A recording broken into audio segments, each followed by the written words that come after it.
En 1996, Jacques Parizeau cède sa place de premier ministre à Lucien Bouchard. Ce dernier, plus charismatique, fait craindre aux fédéralistes la tenue d'un éventuel troisième référendum sur la souveraineté. Pour Jean Chrétien, il n'est pas question de soumettre de nouvelles offres constitutionnelles au Québec. Il passe cependant au plan B.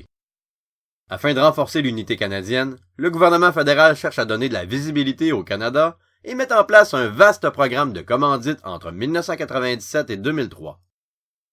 La gestion douteuse de ce programme est mise en évidence par la Commission Gomery à partir de 2004, qui a pour mandat de faire la lumière sur ce qui est appelé le scandale des commandites.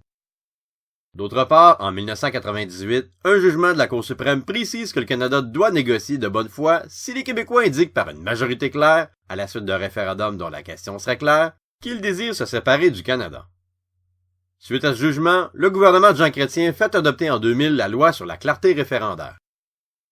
Cette loi précise que la question d'un éventuel troisième référendum sur la souveraineté devrait être approuvée au préalable par la Chambre des communes. Cependant, la loi ne précise pas quel pourcentage serait nécessaire pour décider que la majorité est suffisamment claire pour rendre le résultat valide. Au Québec, la loi sur la clarté est vivement contestée. En réaction à celle-ci, le gouvernement de Lucien Bouchard fait adopter sa propre loi qui réaffirme, quant à elle, le principe qu'une majorité à 50% plus un des votes est suffisante pour décider de l'avenir du Québec. Malgré ces différends, des ententes sont toutefois conclues entre le gouvernement du Québec et du Canada, sans avoir de teneur constitutionnelle toutefois, notamment en matière de formation de la main-d'œuvre et d'immigration. En 2006, le gouvernement conservateur de Stephen Harper, quant à lui, fait adopter une motion symbolique qui reconnaît le Québec comme une nation à l'intérieur d'un Canada uni et offre au Québec une certaine représentation dans la délégation canadienne à l'UNESCO, un organisme de l'ONU. Cependant, au fédéral, ni le Parti libéral ni le Parti conservateur n'ont évoqué, depuis 1995, leur intention de rouvrir la Constitution.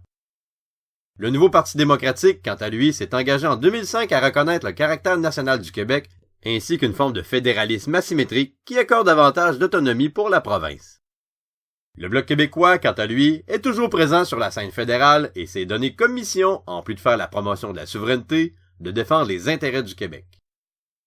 Au niveau provincial, le visage politique a bien changé depuis 1995, mais tous les partis prennent position quant à l'avenir du Québec. Le Parti québécois, qui est au pouvoir jusqu'en 2003, puis entre 2012 et 2014, n'organise pas de référendum sur la souveraineté. Il demeure souverainiste, mais il a maintes fois changé sa stratégie à ce sujet, au gré des chefs qui ont dirigé la formation politique.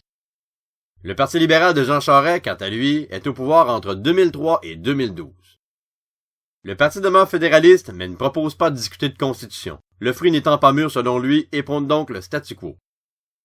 Par contre, Philippe Couillard, au pouvoir de 2014 à 2018, laisse entendre qu'il voudrait rouvrir le dialogue avec le reste du Canada à ce sujet, mais cette invitation reste sans lendemain.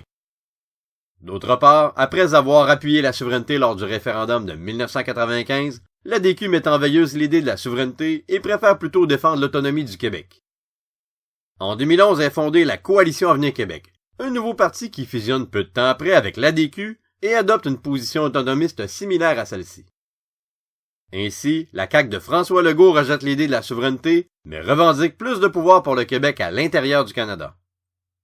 En 2005, deux partis, Option citoyenne et l'Union des forces progressistes, fusionnent pour former un nouveau parti de gauche, Québec solidaire. QS est un parti qui appuie la souveraineté du Québec, tout comme Option nationale, un parti avec qui elle fusionne en 2017.